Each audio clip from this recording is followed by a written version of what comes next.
All right. Good morning, everybody. Welcome to Good Morning Xbox, your place for early Sunday morning weekly news um, roundup, where we pick some stories throughout the week and we give you our opinions on it because we've been chomping at the bit all week.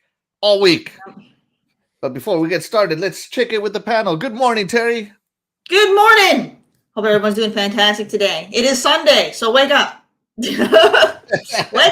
It's Wake up, Sunday. people. Grab your coffee. Shaddai, good morning. Good morning, and we're back for another topic. That's right. But before we get started, let's check in with the amazing chat.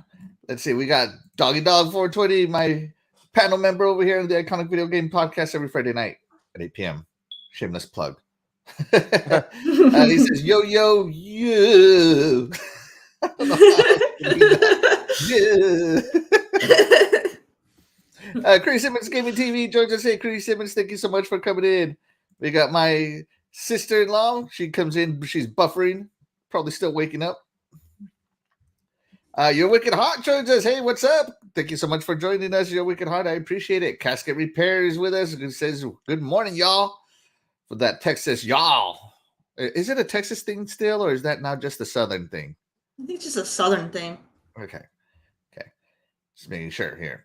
Now, Princess Zelda joins us, my other panel member on the Iconic Video Games Podcast, Friday nights at 8 p.m. Shameless plug number 2. She says, good morning. Morning, Princess Zelda. Thank you so much.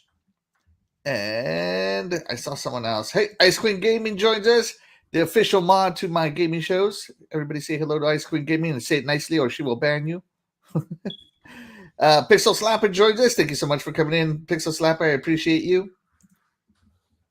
And that's it for the chat so far. If you want to shout out in the chat, just go ahead and type. I will shout you out. All right. So, man, the internet was on fire today or this week. There's always something new. Yeah, a little more than normal. It was pretty hilarious to me. I find that kind of stuff really funny. And it's it's always the same thing sometimes. So hey, if it's not entertaining, why even get involved? And I mean, I don't talk to anybody about it on the internet about what we're going to talk about, but I find the banter really entertaining. All right. So first, we're going to talk about Embracer Group. So Embracer Group, as you will know, is a video game conglomerate company. They've been swooping in, buying a lot of companies at such a great deal. And I'm talking a really great deal. They bought Square Enix Westerns divisions for what, $300 million, which that's cheap. That's real cheap. They've been buying other companies really really low. They're buying real low. Like they bought the developers to the Darksiders series. I forget who they are, but they bought THQ. Yeah, THQ Nordic. That's right. They bought THQ Nordic for relatively cheap. So the Embracer Group's not spending a lot of money on their acquisitions, but they are getting a lot for their acquisition, especially some iconic franchises. And this week they bought another IP, and that is that Embracer Group has bought the rights to, put it on here, Smeagol! The Lord of the Rings. Now this, of course, if you can see the logo, comes graced to us from GameSpot.com. So yeah, on August 18th, so that was 3 days ago, they bought the rights to the Lord of the Rings. And that's the rights to produce films, video games, board games, and more. Essentially owning the Lord of the Rings now. Now, before that used to belong to, I believe it was licensed by WB, but I don't know who owned it. Anybody remember? It was a weird name when I check. Here we go. The Saul Zaentz Company. Never heard of them. Never heard of him. Never heard of them. I heard of them just now. just now. Yeah, that's right. Just now. So they bought the Middle Earth Enterprises. So that means I hope that comes with the points rights that the Lord of the Rings films made, because I still watch those every now and again. And I think this is a big thing. Shaddai, I'm going to go with you first, because you have been playing Lord of the Rings on your Twitch. You have been looking forward to Lord of the Rings Gollum. Yep. Go ahead and talk on the Lord of the Rings. All right. So good morning, everybody, and welcome. So for the Embracer group, they have been pretty busy this whole year. It's just kind of crazy. So as we all know, Embracer group have been busy this year with all these acquisitions. On May 2nd of this year, they bought Eidos, Crystal Dynamics, and Square Enix Montreal for $300 million and debt-free. For this purchase, they added limited run. They focus on digital game being physical, but they show the collectors, but they show the expertise on the product. That's how limited run does. And I know I have one there, but I have to look for it. They have Sing Strix that made Guitar Hero, Tuxedo Labs, Teardown, Tripwire Interactive, creators of Killer Floor, Chivalry 2, and Man Eater. But last is the Lord of the Rings IP. Embracer takes possession of all Lord of the Rings brand except the books. That belongs to the Tolkiens. The total amount of the purchase is 8.2 SEK or Swedish krona. That is $774 million US. This adds more value to their portfolio and more profit for them. As we look at this year and into the future, next month we have Amazon Lord of the Rings, Ring of Power. Later this year, Gollum releases for later dates. They will launch for later dates. They will launch an animated movie called The Lord of the Rings: The War of Rohirrim, set for 2024, and a mobile game by EA called The Lord of the Rings: Heroes of Middle Earth. With the Lord of the Rings IP, Embracer can do so many things with that IP. This year, THQ announced the remake of the original Alone in the Dark, which THQ is under Embracer. There is also the release of a new DLC for Tiny Tina's Wonderland called Shattering Spyglass, also part of Embracer Group. This is more of a quarterly financial move, since all this pandemic made the value either higher or lower, but Embracer be getting that bargain smartly. Yeah, just to put it in perspective, how much of a bargain. Amazon apparently paid $250 million just for the rights to make that Rings of Power TV show. And here Embracer Group swooped up everything for $770 million. So basically, for triple the cost, they got everything else. So yeah, it's crazy. Crazy Simmons says it's a monopoly. That's right. Yeah. So Shaddai brought up good points. They are working on a bunch of games. Rings of Power, which comes out September 2nd. Cannot wait. I cannot wait. Amazon Prime Video, don't let me down. Warner Bros. Was making The War of Rohirrim, an animated film, if I'm correct on that, Shaddai. Heroes of Middle Earth, some EA mobile game that I'm not going to play because it's EA and it's mobile, meaning that's going to be just rife with microtransactions.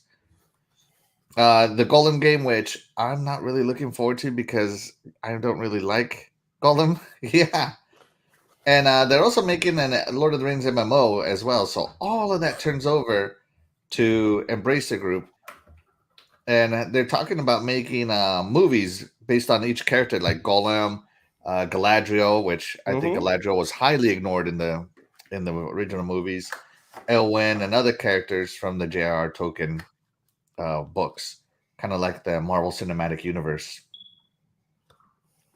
And yes, Embracer Group did buy, as Shaddai also pointed out. I was going to bring that up separately, but let's go and talk about it. They bought Limited Run Games, Tuxedo Labs, and Tripwire, and we'll go over their games in a little bit. But let's focus on Lord of the Rings real quick.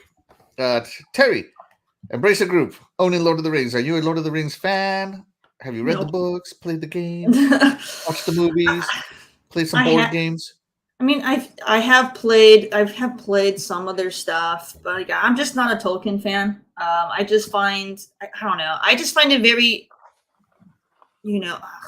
too slow paced for me. Too much walking and nothing getting done. So I can't get into it. I'm not a Lord of the Rings fan at all. But I know that it has its fan base. So it's a good deal for them. People love that stuff. It's just it's not for me. It's not for me. I find it boring. But yeah. Do you think Embracer, and this goes to both of you, do you think Embracer will be a better owner for the Lord of the Rings entertainments than that Saul Zaentz company? I don't know. I mean, none of us even knew who the heck they were until they sold it. So, what does that say about their reputation if they just own something and no one even knows anything about them? So I guess only time will tell. I don't know. I mean, we'll have to wait and see what happens. I mean, it could be a good thing. It could, things could be better. Things could stay the same, or things could get worse. Like we don't know. Yeah. So we'll have to just wait and see. Like I really can't say that Embracer is going to do anything more with it, just because Embracer is mostly just an investment company. Yeah. So they probably will just leave it alone, just trying to cash those checks. Catch that money. All right, so I am a huge fan of Lord of the Rings. Now I'm not like a huge Lord of the Rings lore master kind of guy like I am with Halo. Like I am. if you've asked me if I read the what is it, the Nomoralacron or whatever the heck it is, basically the glossary for Lord of the Rings, that where all the lore comes from, the answer is no, I haven't. Okay. But I love playing the Lord of the Rings games. The characters are recognizable, they're consistent, they're fun. Like when Lord of the Rings Battle for Middle Earth came out, the RTS style game where you basically had to on the 360. I remember play scenarios. Well, I played on computer, but yes, the 360 as well. I love that.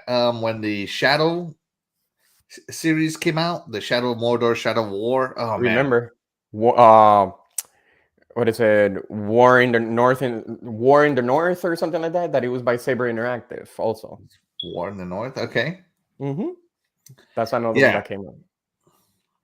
Yeah, and I'm really into the Shadow series. I love that series, the leveling up system, the Nemesis system by WB. And it kind of makes me sad that the next Lord of the Rings, any Lord of the Rings games now that aren't made by WB won't have that Nemesis system. It kind of brings the value down, if you know what I mean. But just because Embracer Group bought the rights doesn't mean that they still won't license rights out. I think Embracer Group is going to have their games, and they're going to still license out games to other companies. As you know, there's still existing contracts with EA for Heroes of Middle Earth and stuff like that. So hopefully they do what Embracer Group does. They take care of the IP, because there is something there to some fans, and hopefully we get some nice games out of it, because this is a gaming podcast, so all I care about is the games. Well, not really. I care about everything, but I'm talking about the games here. Let's check in with the chat. Princess Zelda says, I did not get into the movies, but love the computer game when I was a kid. There was a Lord of the Rings computer game. Yep. When we were children. I remember watching the Hobbit cartoon when we were younger. I remember that. in the Yeah, and I 70s. remember I kind of thought it sucked. And so when the Hobbit movie came out, I'm like, oh my God, this is gonna be so stupid. Man, I was wrong. I was wrong. That trilogy for the Hobbit was amazing. Princess Zelda says it was called The Hobbit on PC. I might have it. Let me see. Can I pull it up? Let me see. Can I pull up The Hobbit on PC? Let's see. Hobbit PC game. 1982. Oh, Jesus. I may not have been born yet, Princess Zelda. It's called, let's see. Here we go. Hobbit full play walkthrough. Now that's definitely not from 1982. The Hobbit game, PC gameplay. Hey, General Spartan joins us. He says, "How about the Lord of the Rings Conquest IP? Makes a combat." Yeah, I remember that. Great. That'd be great. Splint Difference joins us saying, "Good morning, Splint Difference. Thank you so much for stopping by. We appreciate you." All right, let me see. Hold on, let me see if I can see what this looks like. But yeah, the thing is that Lord of the Rings has so many of them. I even remember, God, Lee. I thought it was Oregon Trail. Oregon Trail, hey, man. Oh my God, it was a text adventure. I loved these when I was younger. I'm not gonna lie. You had to read and type in your decisions on the bottom, and if you typed in wrong, you would basically not get. Yeah. Hey, everybody, say goodbye to Ice Queen Gaming, the boss mod of the channel. She says she's heading off to her friend's funeral. Bye, everyone. Want to see you next Sunday. Wish you could have stayed longer. Hey, we understand. Is this the game you're talking about, though, Princess Zelda?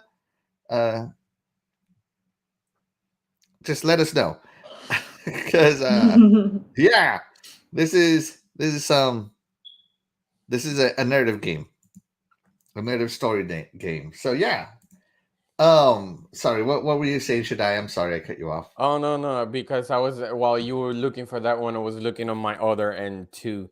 But the thing is that the Lord of the Rings itself, it could be made in so many ways. And I know earlier today, I mean, not early, earlier when we were talking about that, I said that there was another one called Lord of the Rings War in the North, and it was made by Snowbind Studios. I was just looking at it now. Mm-hmm. And also I do remember on my GameCube, I had also Lord of the Rings Third Age. That was a Final Fantasy-esque game, which it was always also was good, because I think it was that story kind of drifted away from the main characters that we all know and love. But at the end of the day, the Lord of the Rings can be made, like I say, in so many ways. They could even make a Skyrim-like Lord of the Rings, and it's still gonna be good if they know how to make it correctly. Yeah, but that's a huge IP. But also, like I said earlier, also remember that they do not own the books, because that's into the family of the Tolkiens. But as well as should be. Don't mess with a classic. Yeah, that's more of a classic. That's for them. But no, this is really huge. This is really huge. And like I said, also that's the one with Conquest, right? Or War in the North. Is War in the North. Yep, War in the North. I played that. It was really good. But yeah, it could be made in so many. Yeah, it could be made in so many ways. So I'm looking forward to it. And like I said, next month is the movie. So give it it's not a coincidence that Embracer buys this, knowing that next month is the series in Amazon.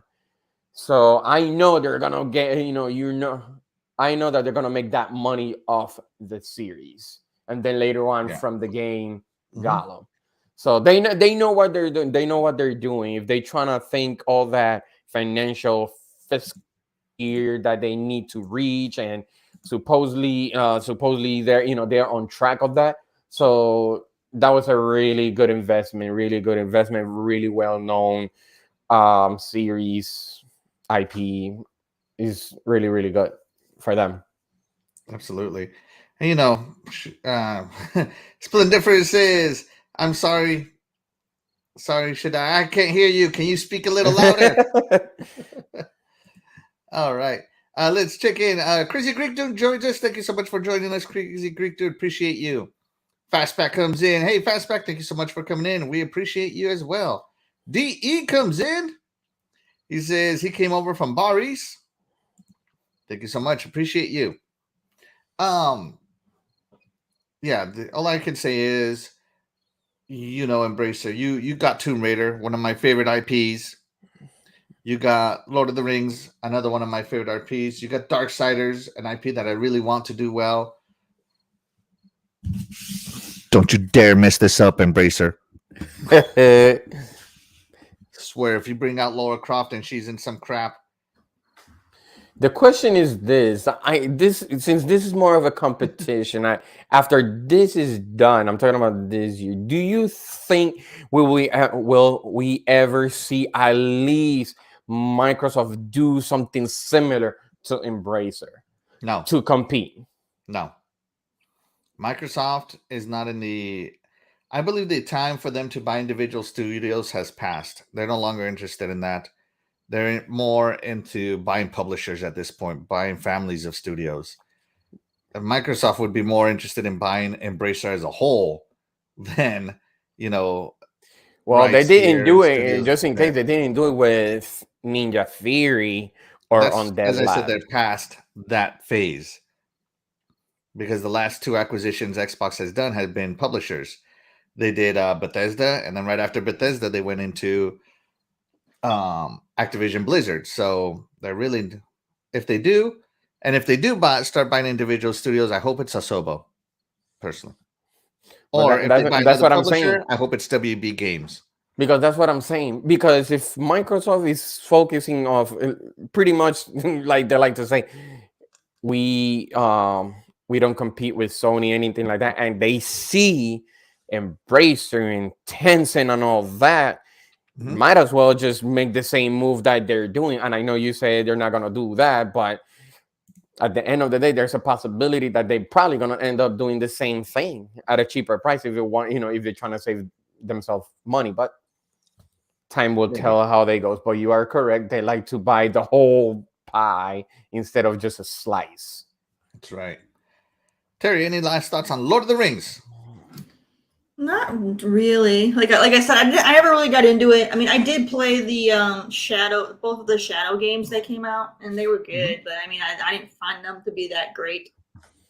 But they were good. Yeah, no, okay. I'm indifferent when it comes to Lord of the Rings. There you go. All right. So on the other note of Embracer Group is that they have also bought, as we said earlier, they bought Limited Run Games, Tuxedo Labs, Tripwire, Tatsujin, and Bitwave Games. Now, they also bought a karaoke company called Singtrix, Giotech, but we're not going to talk about them because, well, they make karaoke machines. That's not really video game, although karaoke is huge. Well, remember they were part of Guitar Hero, your favorite. Yeah. Well, maybe. Hey, shout out to Lethal Terminus again. He says he wants another Shadow of War game, and that he's played it right now. Actually, hey man, those games are the real deal. They're the real deal. WB knocked it out of the park, in my opinion. Same here, Lethal, playing the same thing. Yeah. So Bitwave Games consider themselves a modern retro studio, so they make that retro style pixel art style games, stuff like that. What else do we have? I don't really know much about these. They made Killing Floor. Tripwire made Killing Floor, Rising Storm, and Maneater. Really? I don't really know much about these studios, to be honest with you. So again, this is why I don't think Microsoft will acquire these studios, because they don't really have any. To Microsoft, I don't see them having any valuable IP. Because Killing Floor, I do have Killing Floor 2, and it's a really good game.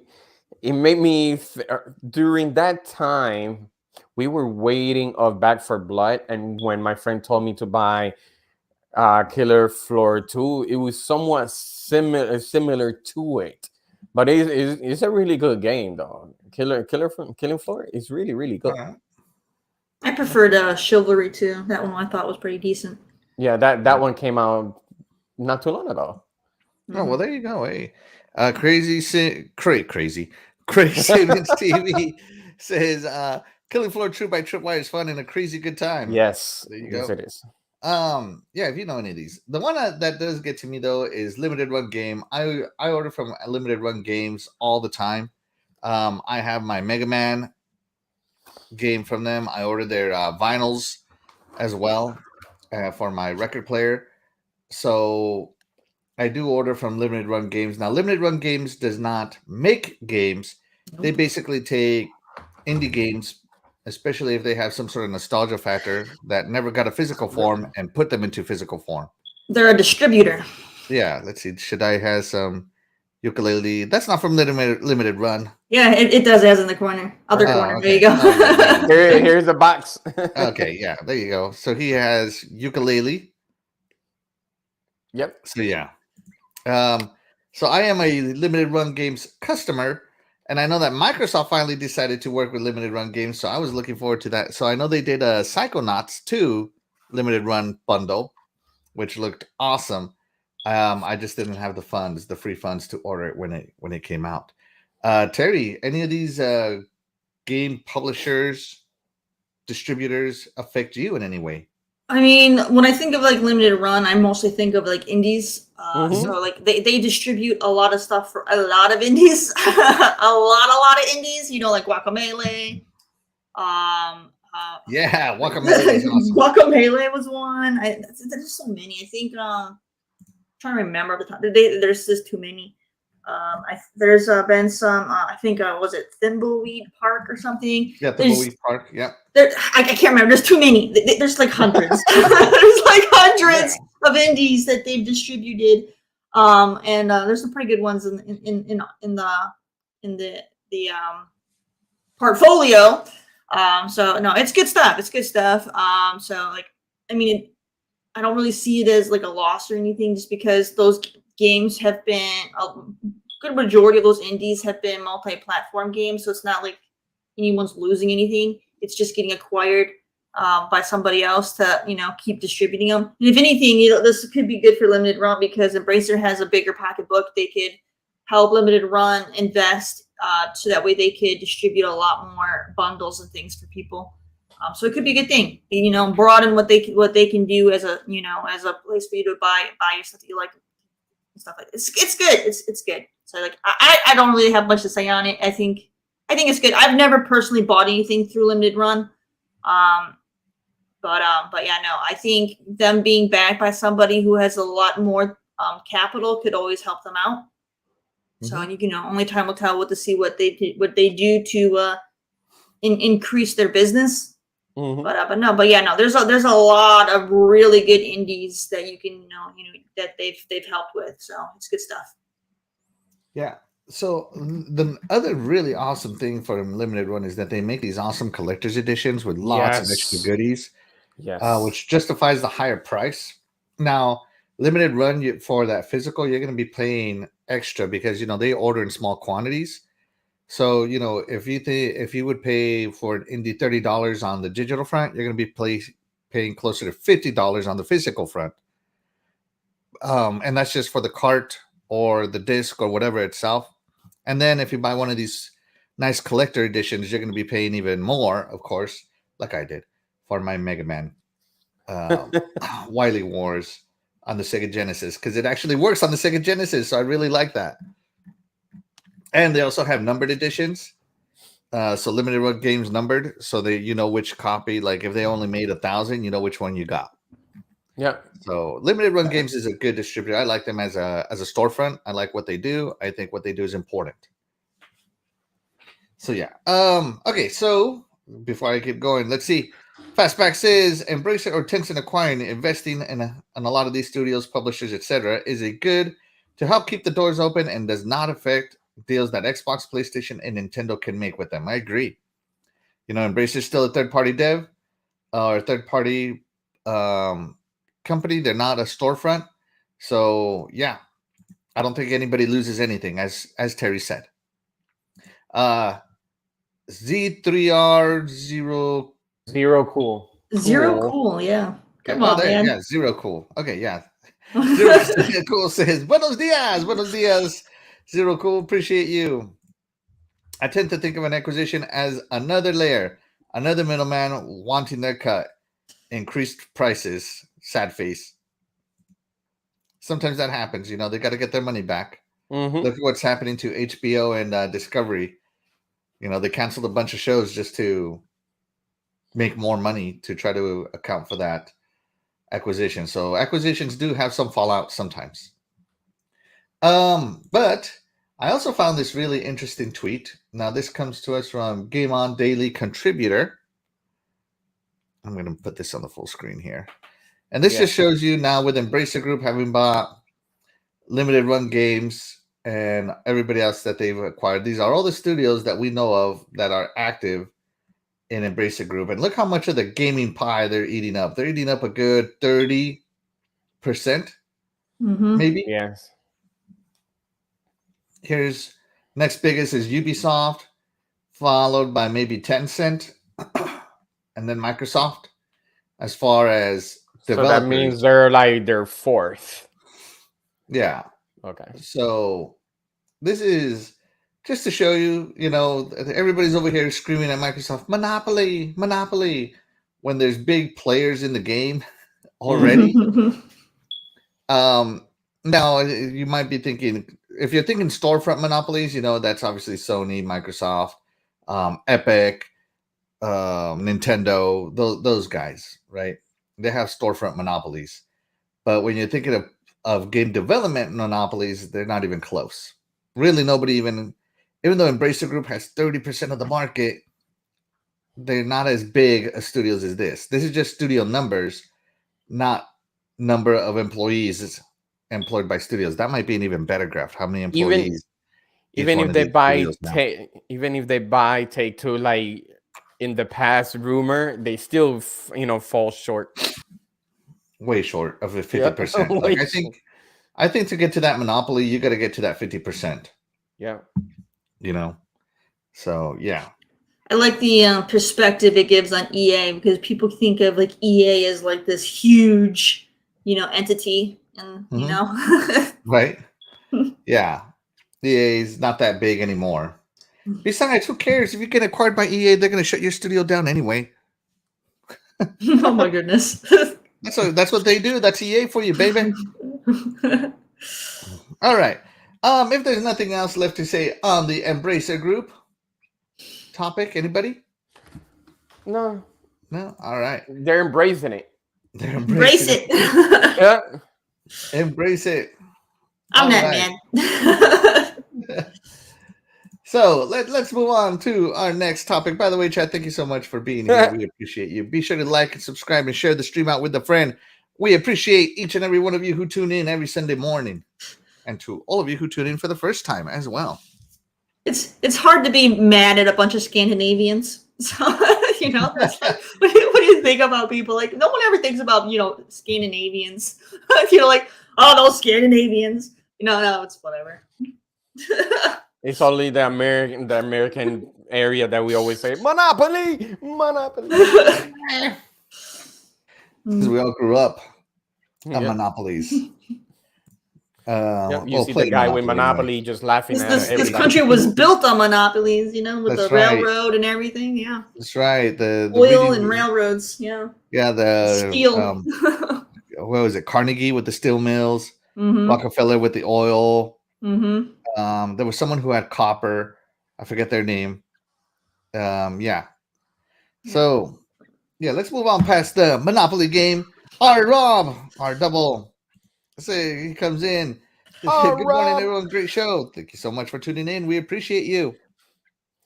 So, guys, I don't know if you heard. There's this awesome announcement that melted the internet this week. 505 Games has brought over a game from Sony,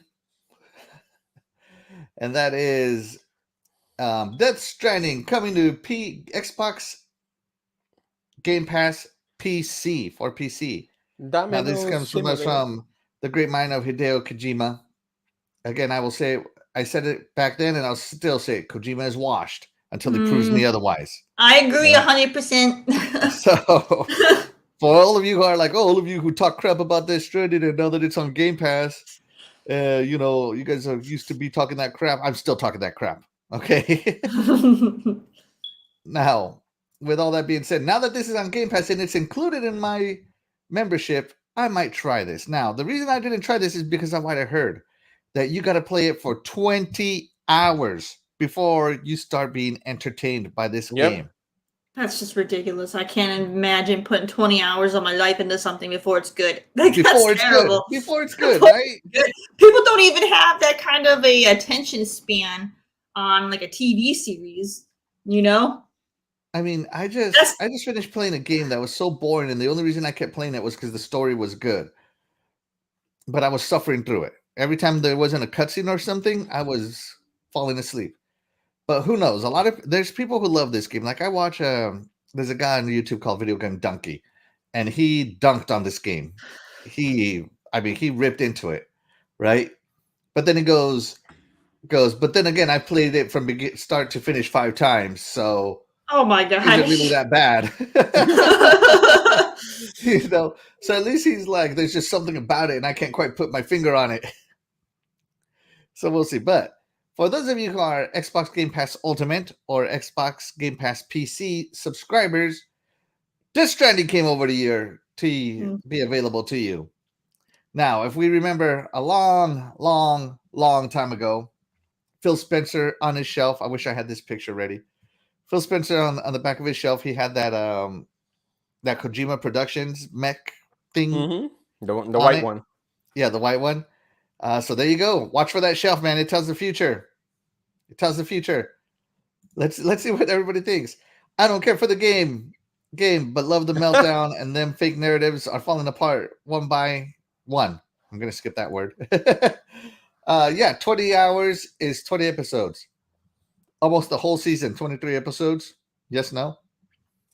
Of a TV show before it gets good is ridiculous. Fastback is not a Kojima fan, but he wants to give it a try. I do like the Metal Gear Solid games from Kojima. I think those are fantastic. I liked Snatcher on the Sega CD. That's a Kojima game as well. That was fantastic. Kojima can just tell really good stories. But I'm not going to play a boring game for a Kojima story. I'm sorry. Talked about this before, about how I didn't like a single thing Kojima has done except for the role he played in the one Castlevania. What was it like? Lords of Shadow. Lords of Shadow. He did that one. Like that was like the only thing that he's done that I cared about. I don't know. I don't get the cult following that he has. I don't get it. Okay. I don't know. The thing is, not only did he make Metal Gear and collaborating for Castlevania, but he also made Son of the Enders. So that's a classic, also a mech game. But the story is really good on that game. But I don't know. I understand where you guys are coming from for the Kojima, but Kojima is Kojima. The rest of it is nothing. Kojima is Kojima. Kojima is awesome. I mean, like, I think I don't think the gaming industry would be the same without Kojima. I do think he's very influential. What are you talking about? But they do have Todd Howard, the replacement. Whoa. Howard and Kojima are not the same, okay? You got the legend. Hey, you got I will say when it comes to creativity, Kojima is way up there. I think he's just way ahead of himself. Like he's just too ahead of himself. That the rest of the population isn't ready for Kojima's level of idealistic thing. Yeah, he's out there, man. He's out there. Hey, but see, he's legendary, and then you got a god one. So he should focus more on like futuristic sci-fi and with his level of creativity, and that should be the area he sticks to, because then it would just make more sense. But but he needs to make it. He needs to make it a little bit more actiony. Like this Death Stranding stuff is just too slow. Hey, but it is intense. action. I've heard it's intense. That's all I've No, heard. I heard too. Intense. It's so intense that he had to go to the bathroom and create poop bombs. That's so intense. What are you talking about? Poop bombs? No, he does. Go check it out. You can't say bomb on this show. Oh, like sorry. Grenade. Sorry, poop grenades or explosives. All right. No. Kojima. Okay, we can all agree that Kojima invented the modern stealth genre. Yes, I think. Agreed. As a whole, and he also expanded into the blockbuster, the big Hollywood movie style blockbuster narratives that we have nowadays. Told through dialogue, in-game dialogue. Like when you finish Metal Gear Solid 3, I believe you get it. The ending is a 45-minute cutscene. That would be 4. Goodness. It got a 20-minute intro and like an hour of an ending. Yeah. Like I know that Kojima has always wanted to be a Hollywood director. Yeah, correct. He said it many times. But I feel like Kojima would be better served with a long TV show that's like 10 hours long every season. Because Jesus, you know what I mean? Like if you ever sat there and listened to like Metal Gear Solid, I love Metal Gear Solid, right? But if you sit there and listen, it is 6 hours. You know that little communicator that comes up and it's the two faces just talking? You know what I'm talking about in Metal Gear Solid? Which one? When the communicator comes up and it's just the two faces talking. Oh, yeah. Mm-hmm. If you add it up, it's almost like 6 hours of dialogue told through that communicator. So Kojima is really into story. And he gets off on all these tangents. Like, let's just pretend, Kojima makes the story and he just goes off on all these tangents. Here's the main story and it has all these branches. None of this gets resolved. It's just like, we saw aliens in Area 51 back in the day. Yeah. Do you think they got anything to do with this? I don't know. And they never breach that ever again, right? Like, he goes off on these tangents and all this stuff. Did Kojima work on the first Metal Gear on NES Fastback? Yes, I believe so. Yes, he did. And it was a hard game too. Yeah, I think he did. Yeah. But Kojima, I think Kojima is a good storyteller. I like his stories. I think there's just enough sensical and weirdness in there to really be a fantastic journey. But when it comes to Death Stranding, I mean, people call it the FedEx simulator. The title says it all. Death Stranding. You're stranded there for to be dead. I mean, the gameplay is balancing while you're walking. From what I understand, you gotta use the triggers to balance how you walk. Correct me if I'm wrong, guys. I haven't played this. Okay, correct me if I am wrong, chat, because I want to know. I'm just going off of what I've heard. But as big a news as Death Stranding coming to PC is with Game Pass is, the biggest part of this was the fact that it's a PlayStation Studio game. PlayStation owns the Death Stranding IP, right? How can you mention that in an Xbox, podcast? Hey, there's an Xbox logo right here. We're still talking about Xbox. There's an Xbox logo right here, guys. It's supposed to be the blue team. Yeah, so, now Xbox has been publishing on other platforms for a long time, ever since Minecraft came out. Minecraft is on everything. Call of Duty is going to be on everything. Maybe some Bethesda stuff is going to be on everything. Mm-hmm. So Xbox has no problem publishing on competing platforms. And Xbox publishes directly to them. It's not like, I don't know, Mojang published Minecraft to PlayStation. No, it literally says Xbox Studios, right? Mm-hmm. But these deals that are coming from PlayStation. So MLB publishes MLB The Show on the competing platforms. It's not published by PlayStation. And this Stranding is being published by 505 Games. Correct. On 2 other studios. Again, not published by PlayStation. But, I think PlayStation is going to make those contracts in the future even more ironclad for this stuff because, those loopholes are getting exposed, baby. Pay those lawyers. They got the loopholes. Mm-hmm. And, of course, Twitter hand meltdowns. Epic meltdowns. Yeah. Yeah. Those are funny. I'm not really into console wars, but the meltdowns I live for those moments, man, when people lose their stuff over something as simple as games. Like that's what makes it fun. That's what makes it fun, and that's when one opinion comes to another. That's part of the gaming community. But I don't think that's healthy. Like I think it's hilarious, right? Depending on the person, sometimes it goes a little bit overboard. But sometimes it's good, in a healthy way like that. You could understand each person's opinion on that.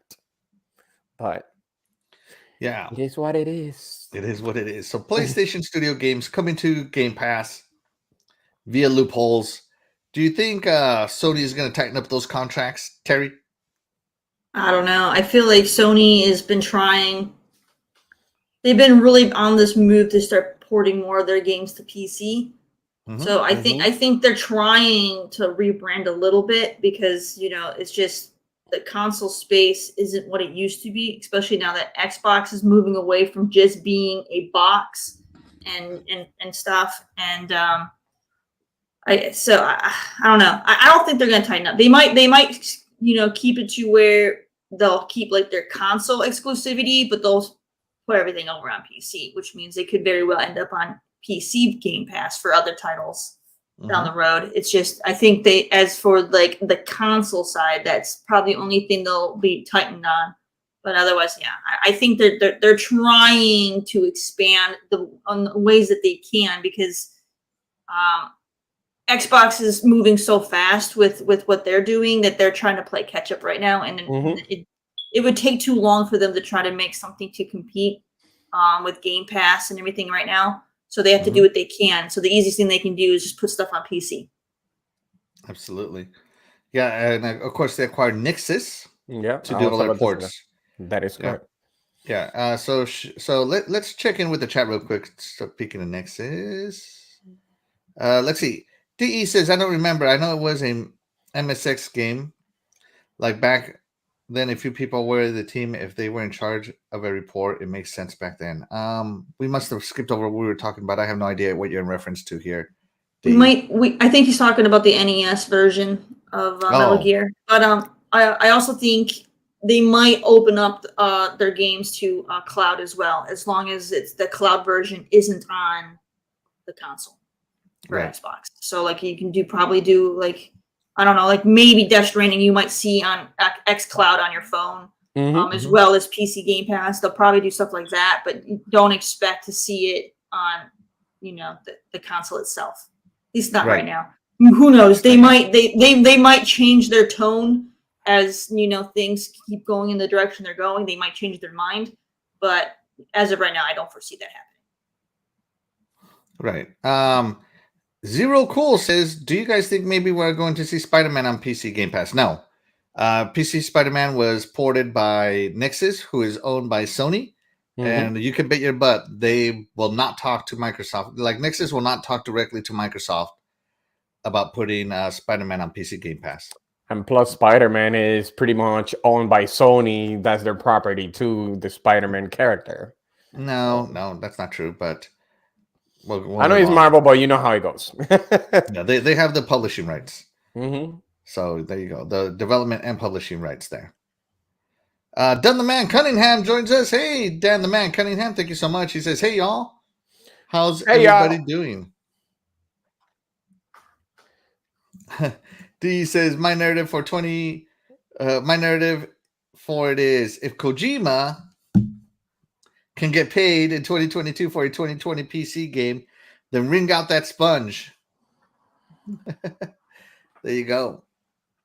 So yeah, Sony games coming over to PC to Game Pass in general, like they're coming through from what I believe is loopholes in the contracts.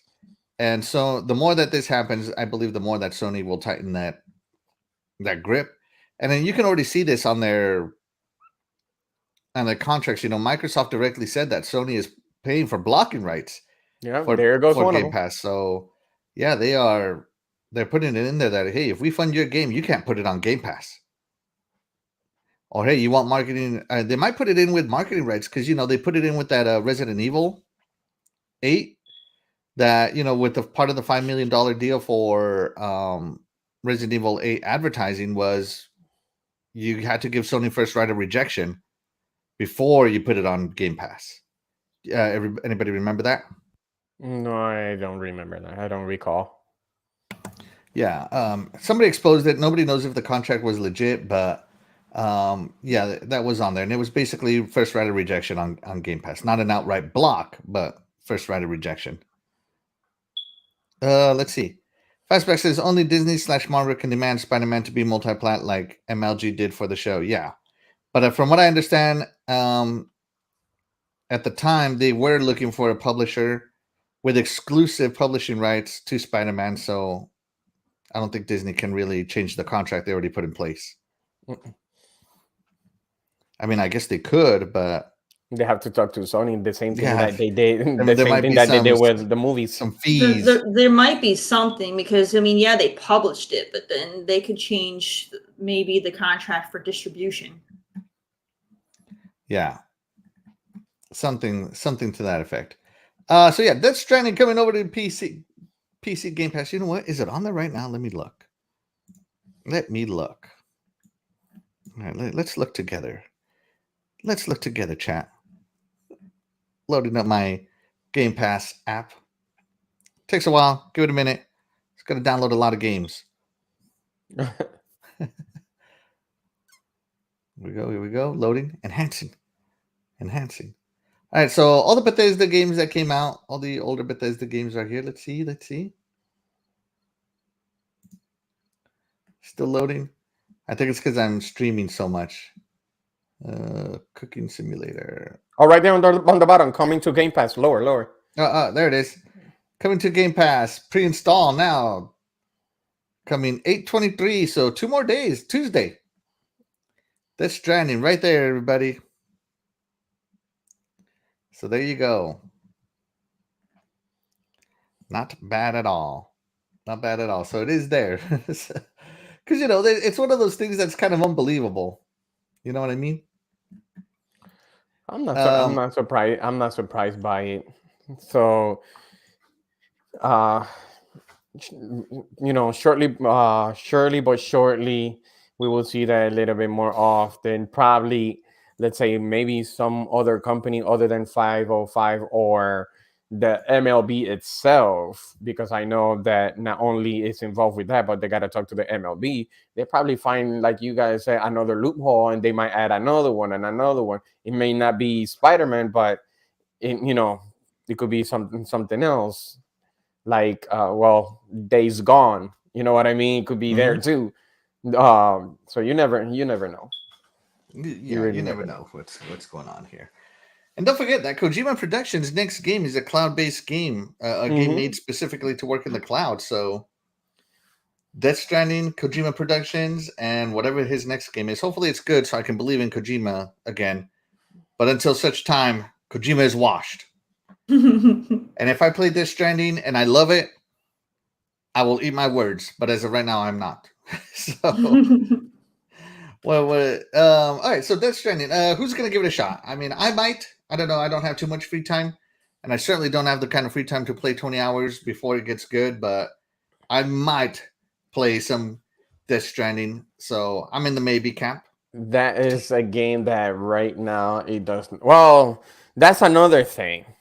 It may be into the Game Pass PC area, and remember, we just talked about it, that the one who published that was 505. Yep. But the question is, what happened with the Game Pass for the Xbox? Are they gonna get it? No, because the console versions are published by Sony. So pretty much it's that's just me. It's a no. It's It's pretty a no. much It's a no. It's a no. I was gonna say it's worthless. It's hopeless. It's hopeless. Yeah. But Shaddai, are you gonna give Death Stranding a try on PC? Sorry, I don't play on PC. No, although I'm being honest, I'm not. I tried, but I can't get into it. I'm talking about in general. In general. There you go. So it's a no from Shaddai. Terri, you got a PC. You stream. Are you gonna see how bored you can get in 20 hours? No. I had no interest in that game when they announced it. I had no interest when it launched on PlayStation, and I still have zero interest on it now that it's on PC. And if they did, for some reason, announce it for Xbox, I would still have zero interest in it. I don't care. I couldn't care less about that game. Terri is hard to make her, to please her. I'm not going to play it. I'm not going to play it. I don't care what platform they put Death Stranding on. I will not play it. There. Fine. Yes, it's hard to hardcore. Will not play it, huh? All right, I just uploaded a poll asking if you're going to try Death Stranding on PC. Let us know. Let's check in. Hey, Dreadpool joins us. Hey, Dreadpool. Hey, me and Dreadpool were streaming yesterday some Forza Horizon.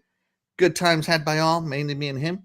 But yeah, be sure to check out Dreadpool's stream. She streams late into the night, so you can get your fix in right before you go to sleep. And to everybody who joined us, and be sure to subscribe to Dreadpool's YouTube, everybody. Shameless plug for Dreadpool. My buddy Dreadpool. I just don't know if I want to put myself through 20 hours of boredom, but everybody who played it, like Rand Outdoor said he loved Death Stranding, right? Donkey, who dunked on this game, said that now it's like his most played game of the year. And he just keeps going back to it. So there has to be something about it that's good, right? Well, if they suffer themselves for 20 hours and it got good, that's probably sometimes it makes you think about it twice about the game. But at the same time, I suppose so. Yeah, but at the same time, who's gonna be doing just a walk around for 20 hours? That's kind of steep. Yeah, we'll see. We'll see what happens. We'll see. I may or may not try it. We'll see. Probably some sort of hypnotizing that happens when you play that game. That's what keeps you playing. And all the marketing that they have with Monster in there. So, do you guys ever watch Girlfriend Reviews? No. So they talk about Death Stranding as well, and how they turned in a package. They want to turn in a package, right? That's all they want to do is turn in a package, and they have to hit the skip button a total of 16 times because that's how many cutscenes it loads. God, oh my goodness! Could you imagine just sitting there waiting to skip? And you got to do this every time you turn in a package. I will do every time. Every time. I'll be doing the Simpson episode that they have that little it's like a bird that you fill it up with water and start going like this. The one that he had just pushing the Y button. You're pushing the button. I'm like, you know what? Let me get out of here. I'll be back in 15 minutes. Yeah, 15 minutes. Yeah. Skipping all these cutscenes. Yeah. Okay, let's move on past Death Stranding. I think we've dunked on Death Stranding enough. It's good if you want to try it out. I'm saying I might, but we'll see. Terri, do you have the poll up to see how people voted? I do. All right. So the results are for Death Stranding on PC. Are you going to play it? 66% said no. 33% said maybe, and 0% said that they've already played it. So, wow. Or want to play it. Or want to. Wow. Or confident that they want to. There you go. Oh my god. So DE says that's why I got mad at The Last of Us. Non-skippable walking cutscene corridors. When you can't skip the story, the game isn't for me. I don't skip story cutscenes, but when they're just like animation cutscenes, like, oh, I'm gonna turn in the package. I don't care about that crap. You know what I mean? All right, moving on. Let's move on. Let's cleanse ourselves of Kojima. And guys and girls, did you guys see what? Oh my gosh, I'm gonna murder this.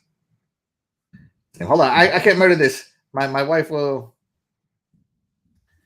My wife will not be happy because she helped me enunciate it earlier. Hold on. Give me a second, guys. Have you guys seen what Hai Shenhua Games put out? Yeah. You're like, who? You know, I watched the video, like part of it. 8 minutes was more than I needed to look at for that. Just the same thing. Oh my god, hold on. Before we get into Hai Shenhua, I totally forgot. I'm so excited for this game. I forgot everything else. I've been like, yeah, we're gonna talk about this. Yeah, we're gonna talk about that. All right, now we're into it. Sorry. But before we get into it, give me a second here, guys. Blasphemy! Mute him. So get him out of here. Can't run a show professionally. Let's take a moment here for Terry's Indie Spotlight.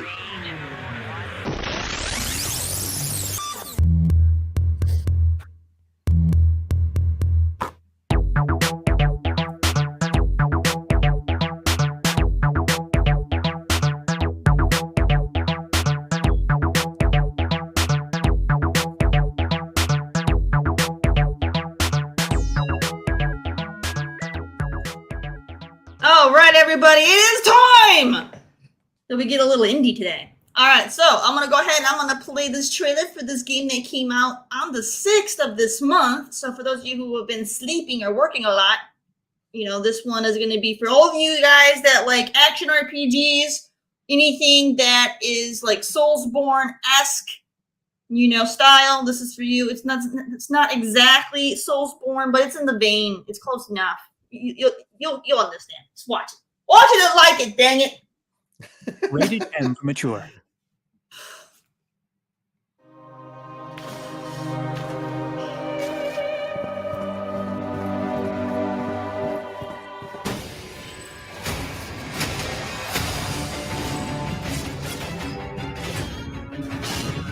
Dang, that's a nice animation when you flip them over.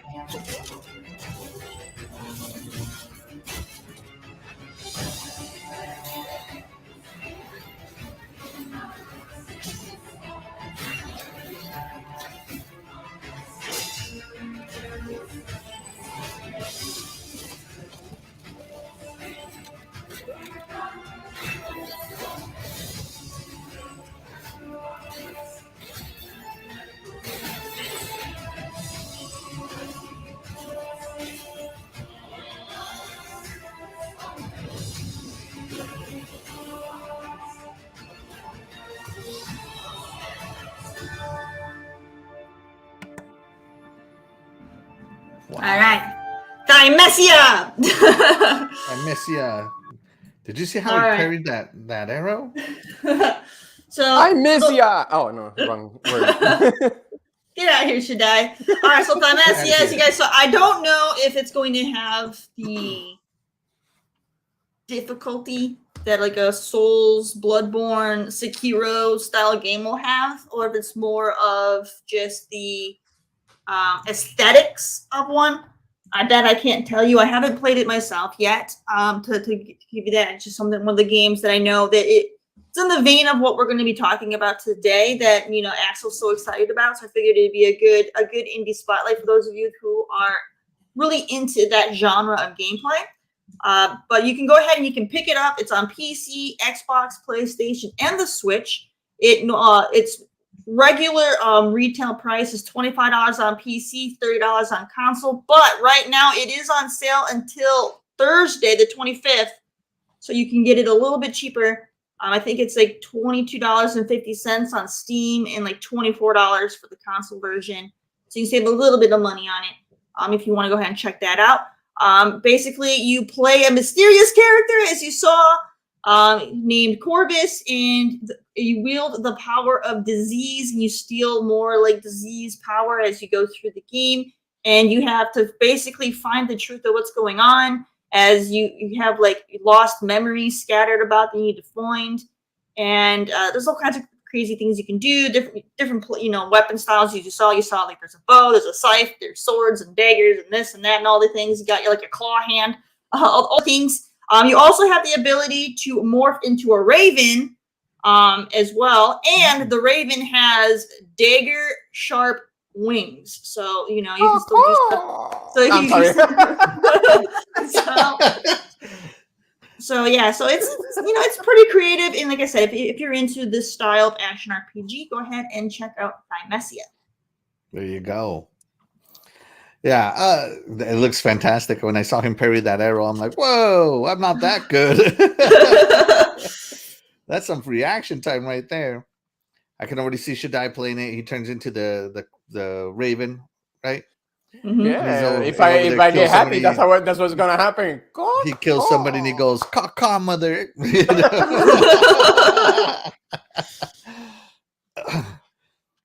Yeah, no, it looked really good, really good. The Thymesia. I know I seen it, but I'm like, well, I got so many games that I kind of skipped it, but it did interest me when I saw it on the Microsoft Store. It has really good looking animations. I did notice that. All right, the art direction is very different too. So, looks good. Great indie spotlight again from Coolcat Terri. What a great game she picked. All right, now let me take a breather. Make sure there's nothing else I'm missing.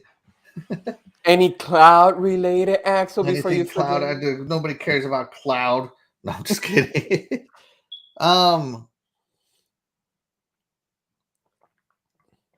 There is cloud related news, but it's like really technical stuff that I don't think anybody cares to hear about. It's not gaming related; it's more technical related. Yeah, I'll talk about that more with like Happy Cloud Gamer. Him and I can just geek out over cloud. All right, but so I already forgot the name of the studio here. Genchua. Don't you dare make fun of this. They're working very hard to make this amazing game. Genchua. Developer. All right, here we go. Let me pull it up. All right, this is being made by Game Science. It's what it translates into.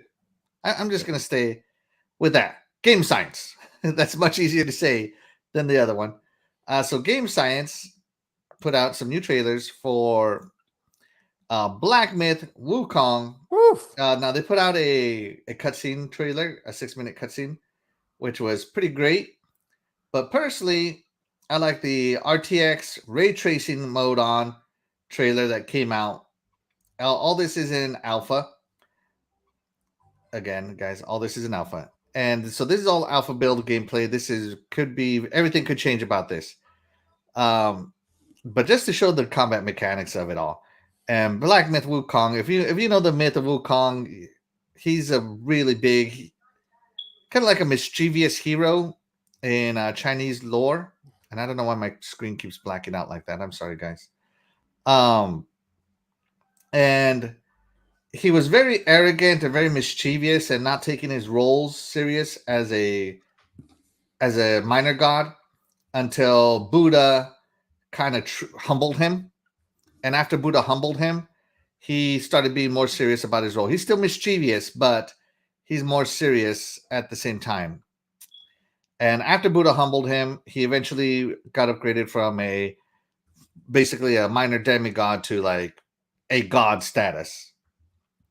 So hopefully this Black Myth Wukong explores some of his mischievous acts into the humbling that Buddha put him through, and finally into him getting into his full role as a god. So yeah, and that's what I hope we get to play through for the Monkey King Wukong. So this is what game is that? This is called Black Myth Wukong, coming from Game Science Studios. He is like Loki. No, he's not. Very different from Loki. Loki is mischievous for the sake of being mischievous and just caught like doing that. Wukong had a big chip on his shoulder because he believed he deserved to be with the gods, and he would be mischievous to basically antagonize the gods. And he was very powerful. The closest, but the reason he was never a god was because he wasn't serious about his roles, even when he was given like simple roles. He felt that those were beneath him. He didn't do them correctly, all kinds of stuff. So the story of Wukong is all about him getting up to God status, achieving God status. So yeah, it's a very different take. He is a mischievous god, but not mischievous as in, causing lots of death like Loki does. He's mischievous just because he feels it's beneath him. It sounds very similar to Hercules' story of how he had to go on the 12 trials to become like a full god. Sounds similar. It sounds similar. Very similar. But Wukong, he has a lot of powers. He can change forms, into anything. He can copy abilities basically by just seeing them. If he sees you use an ability, he can literally learn it as he saw it and do it because he has the power to transform. Okay, slow down, Taskmaster. All right, slow down now. The staff he has, right? It can extend into the heavens. It weighs so much that nobody else can wield it. All kinds of cool stuff that he has, right?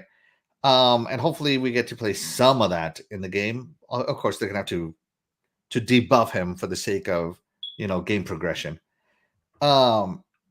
So yeah, guys, are you looking forward to Black Myth Wukong? Like I am. Terry. No. You're not gonna be about the monkey business? No. First off, I can't stand apes or monkeys. But I hate them. No wonder it came out with monkeypox.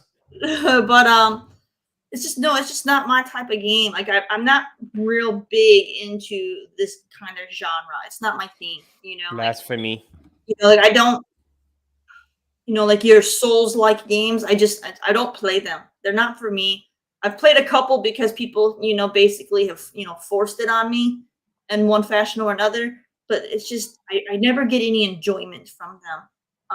And it's not my thing. I do see a lot of people are going to clamor to this, especially, because there's a lot of people who love Dark Souls and Elden Ring and things like that. So this is going to be another great game to scratch that itch for those gamers, which is great. But no, it's not my thing. I don't care about this game. I probably won't play it. No. No monkey business for Terry. Shaddai, is this something you'd be interested in? Yes, I am. This game is coming in hot. Every time a gameplay comes out to the public, everyone stops what they're doing just to watch it. The impressive visuals, gameplay, and physics is just amazing. Chinese studio Game Science is showing us how impressive their project is. And by the cinematic trailer, the lore of the game seems deeper. We got a chance to see a wanted list, which you showed it earlier at the beginning. I think it's a wanted or some type of skill that he learns from that new monster. Yes. Of enemies, but we also saw a new type of enemy, like I was saying, that uses his hair to not only to grab you, but also uses the ground to make his hair a bit wider. The Monkey King uses his staff to avoid his attack to leap on him to knock him out. There is a lot of input ideas in this game that impresses. Looking forward to this game. All right. So Shaddai is looking forward to it. And so here's one of the things he can transform into. You can see he transformed to fight the dragon, a little more tanky of a feat. And of course you have a magic meter, so you can't always have that on there. But yeah, this dragon fight he's doing here is awesome. It's the artistic style. Freaking Terry, what the heck is this? Yeah, I know. Look, Ma, I can turn into a tumor to fight a dragon. That's what it looked like. In every enemy, there's always a weak spot. That's right. I think a tumor is everybody's weak spot. Yeah. Lord, no, tumors, everybody's weak spot. Yeah. Not the tumor.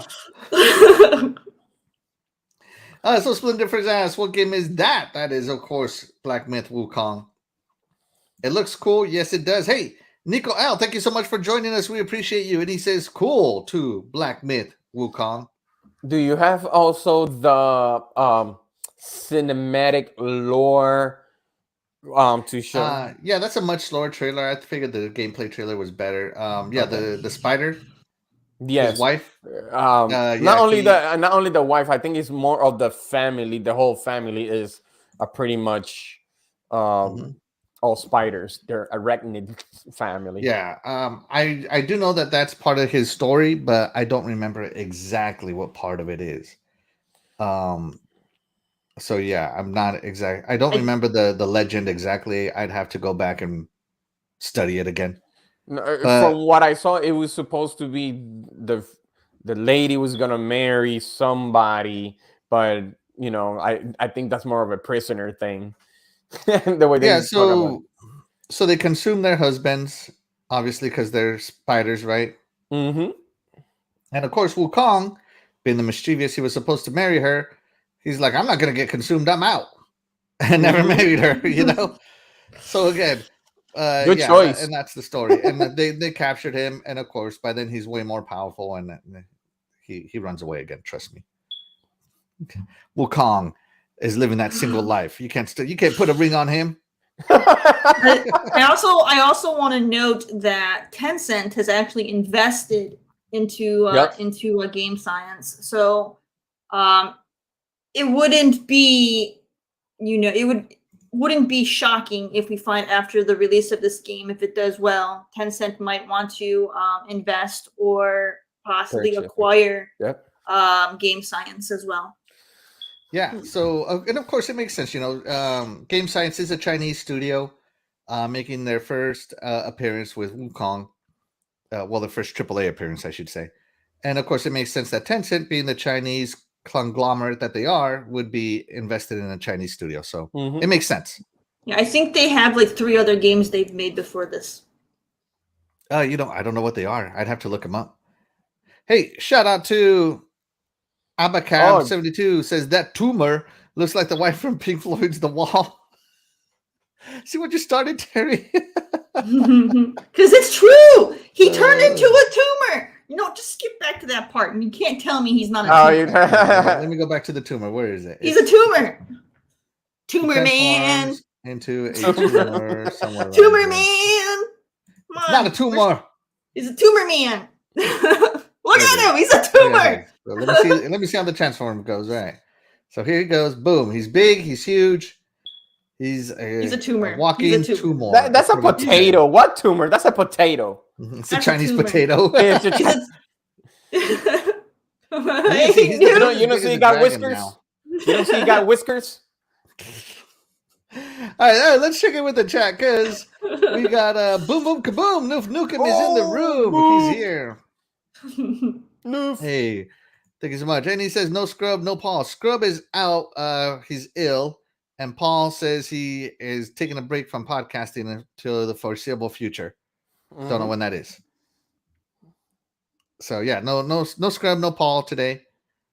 And shout out to Noof. Be sure to check him out. He starts podcasting again, I believe, on the 6th. Yep, September with Wise Old Gamer. Yeah, with Wise Old Gamer. Gaming After Dark returns to Tuesday nights. Yes. For me, it's 9 p.m., so it would be 10 p.m. Eastern. It is a more mature show, so if you're into some more adult humor, you got to check it out. It's hilarious. It's hilarious. It's amongst one of the funniest podcasts ever. Arnie is back, and Cletus. Yeah, where is Noob to record that? It's not a tumor. Oh shoot! Oh man. Yeah. Where were we in Black Myth Wukong before we got sidetracked by the tumor? No, we were talking about the wives. Yeah, that's right, the wives. Yeah. Anyways, game science also being invested to by Tencent, of course, makes sense. And I hope that they do really well. Yeah, there it is. The date. Yeah, so I did get it right. Tuesday, September 6th. Aha. Be sure to subscribe to Noobs and turn that notification on because that show comes on. It's shenanigans through and through from start to finish. Yeah, this guy, this plant guy, like I don't know what he's fighting here. And that's the whole thing about Wukong is that he fought all these mystical creatures and took them all out. No, the thing And is the that only one that he never enemy defeated was manipulates. Buddha. The only god he couldn't defeat was Buddha. So there you go. Yeah, I like the story of Wukong. I think it's a great story, and it's funny. You know, kids love it, the mischievous part. And Wukong gets in trouble and all this other stuff, you know. So shout out to him. So yeah. Any other thoughts on Black Myth Wukong, guys and girls? Do you think they're gonna have it in English? Yes, but I kind of hope they also don't, because I feel like a big part of authentic Eastern culture is the language. I don't mind the subtitles. dialogue. I'm not talking about the dialogue. It's mostly just all the text stuff in the menus. Like there's a lot of lore that you have to read in there from the way it looks, and it would be. I feel like it's not going to do well if a large of the population of the players can't even read it. Yeah, that is true. I think they will. Hopefully, it's not like I don't know, transcribe this text for $1.99 kind of crap, you know. But because I won't do that, I have my wife. She can read Chinese. She'll be my translator. There you go. Translator. Wife, narrate this for me. Basically, that's what I say. What does this say? What does this say? What does this say? And she reads it in Chinese, right? And I go, okay, but what does it mean? No, can you imagine you playing the whole game and you have your wife next to you just trying to translate the whole game for you? That would be an experience. Man, you better do something nice for her. Then that'd be a lot of translating. Yeah. You would owe her. Translating. Yeah, honey, come here. Let's start from the title all the way to the end. She's gonna, oh man. You better give her something. Oh my gosh. Yeah, I'd be like, babe, come quick, another cutscene. Yeah. All right, let's see. So Nukem says Embracer Group is buying everything and everyone. Yeah, we did a chart where Embracer Group basically has almost 30% of the developers. Okay. And he says Wukong looks good, but I'm not sure I want it. Yeah, this is another one of those. It looks almost like a Dark Souls-like game. I'm thinking more like Jedi Fallen Order style. Yeah. Not full Dark Souls-ish. But yeah. My wife, shout out to my wife. She says, I will pretend to fall asleep. Oh, man. Oh, man. Oh, no. How am I going to enjoy Wukong without my translator? Google Translate, you're up. So Noob says Wukong is it going to be a Souls type game? I hope not. I think it's going to be more like Jedi Fallen Order style, where you do have to dodge, you do have to parry, you do have to block, but Wukong already took way more hits than you would in a Souls game, because a big old dragon in Souls would have killed you in like 2 hits. 1 to 2 hits, you're done. So yeah, but it does look like you can't just attack like a maniac. You got to actually do some strategic thing. Some strategic rolling, as you can see. Exactly. And it does look like he has a large roll window. Or you can just walk around as a tumor, you know. Yeah. Oh, she might give Axel a look and say, translate this. Translate these. All right. No fun times. All right, so I did ask the chat a question.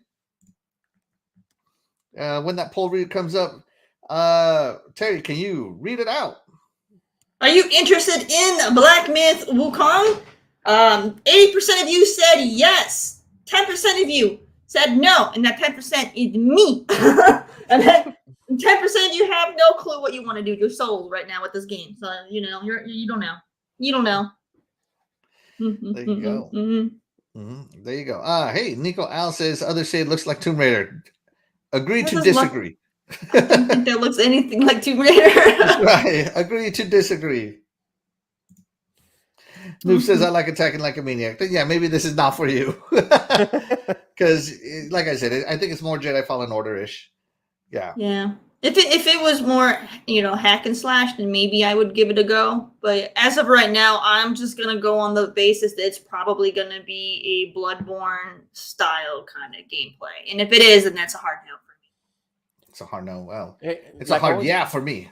Hey, like I was gonna say something earlier, for people that does not know the lore of the Monkey King, you could watch the movie The Kingdom with Jet Li and Jackie Chan. That's the closest one. No. That's the closest one. Do not listen to Shaddai. He knows absolutely nothing about Eastern culture. I know what I'm apparently. talking about. Just look at the trailer. It's very close. It's very close. It's not very close. Get out of It's here. called The Kingdom. The Kingdom. The Kingdom. Yeah, no, Wukong is huge in China. I know there's a lot of Wukong movies. No, remember, it's everything about their fairy tales or any sort of things like that, and they're gonna take care of it because for them it's very important. Fairy tales like that. But that game, it just keeps getting better and better, and people are still craving for it. And I think they said when it was going to release, like 2024, if I'm not mistaken. I think it's going to get delayed to 2025, personally. I think it's because the game has gained so much traction that they're going to have to expand on it from the original vision. Because I don't think anybody anticipated this game to get as much traction as it did. Well, that's what happens when you do a great job. You will get a lot of you will get a lot of traction. So that's right. Player expectations. Yeah, same here. It just the art style, man. Looks so good. Looks so good. Shaddai, are you gonna play Black Myth Wukong and learn something? Of course, of course, I like anything. Like in the past, I said that I like anything that is ninja, and this is more of a Chinese fairy tale. Yeah. So I'm into it. I love anime. I love Kung Fu. Even Shang-Chi. I always love those things. It just I like to learn from other countries' culture, and this is one of those, especially that at this time of this generation, that like you guys said, the Souls game are very, very popular. The difficulty are pretty much high up there, so I could see this pretty much I know you want to use Fallen Order, but I think it's a little bit higher than that. I sense that. But this game, it just looked gorgeous, man. It just looked gorgeous. The crafting, the ideas, the physics of it, especially that one that you're just showing right now, that I never seen. I'm not gonna say I never seen a monster like that, because it is very, very different. It's just the manipulation that he does, the power that he does to manipulate ground to spread his attack is awesome. So if those enemies have a really smart AI, yes, you're gonna have a lot of problems with it. I actually was really quick just doing some searching on Game Science, and I actually just found out that there has actually been some controversy with the developer in China, with the CEO making some very sexist comments, stating that women, basically women have no place in gaming. They shouldn't play video games. They should not be allowed to be a critic of a game, and they shouldn't be allowed to develop games. Holy crap! Yeah. That's you know that's If you that's want the China. ultimate man game, a man's man game, all right? So, Jesus. so keep That's that awful. in mind. The CEO of Game Science is You gotta beating on the understand. ladies. You gotta So, understand. I know here in the United States that's bad, but we have to give it a thought that there's some other words across the across the planet, especially let's say in the Middle East, that they have to cover themselves up. You know what I mean? So the woman's got to be at home and all that. Every culture is kind of different. For for us, it's pretty much we're liberal, but other than that, I understand where you're coming from. Like you say, you want a manly game. Yeah. This is back in 2020. Yeah. Yeah. It's even from SUP China is the source I'm getting. Oh, what is it called, Terry? The from the indie spotlight, Thymesia. Oh, Thymesia. Yeah, Thymesia was the game that I showed. So yeah, go ahead and check that out. This is. I was I'll going to type put it- this up I'll on my type it screen, in but the- the ads I'm getting from China are weird, and I'm not going to put them up on my screen. So never mind. But yes, he did say that, and it's kind of weird that, like, I understand that other cultures are more extreme. Put it that way. They have their way of roles, gender roles, than Western cultures. But I kind of feel like that would not be a good thing to say in China, because men outnumber women in China by so much that women basically have their pick of men. It's pretty bad that he would say that. And the women that I've met do not want to be gender rolled anymore. So if that is the case, it's not a good look. It's not a good look, man. Hey, if that is the case, why is he alive? It came from a woman, right? So, all right, we're gonna. On that note, Shaddai, we suddenly can't hear you with your weird comments. She sounded like splendiferous right there. All right. Well, we're not gonna get into that, but yeah. No, I know. I think obviously I don't agree with what he says. That's all I actually Same here. Completely disagree with what he says. So yeah. And just like Splendiferous, I love women that play games. Same here. So there you go. So do I. I'm not negative. No, just play with my controller. Just play with my controller. I'm talking about the shirt. You're pointing at like your man nipples, dude. No, play with my controller. Right because I'm looking at, no, right with my controller. Oh, because I'm looking at the camera instead of looking at the shirt. I'm looking at the. All right, everybody. I take it back. I have lost control of the podcast. It's right here. I have lost control of the podcast, everybody. Guys, thank you so much for tuning in. You could have talking about my man boobs. You could spend your morning doing anything else, but instead you chose it to spend it with us this morning. For that, we are really grateful. Thank you so much. And that's why you guys, the chat will always be the MVP to any of my shows. Don't forget to like, subscribe, and to share these podcasts out with a friend. It really helps the channel a lot. Let's go ahead and get out of here. Terry, tell the people where they can find you. I'm on the internet. I'm all over the internet.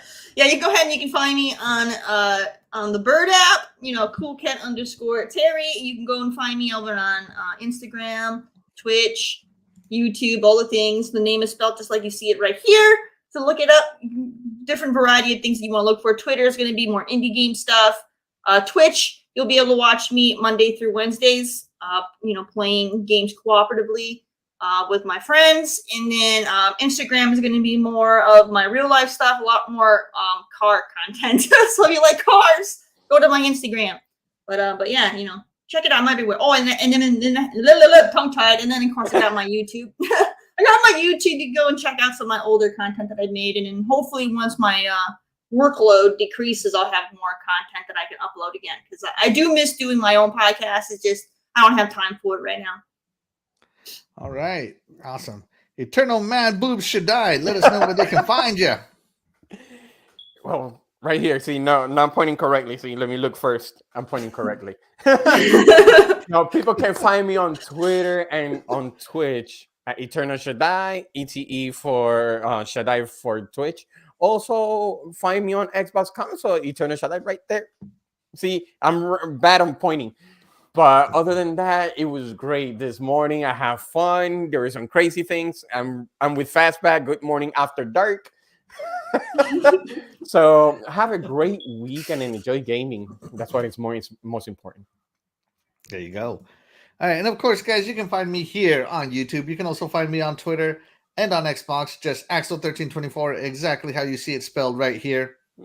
Yeah, with that, don't forget to catch the Iconic Video Games podcast every Friday night at 8 p.m. Eastern, and we will catch you guys next time. Bye, everybody.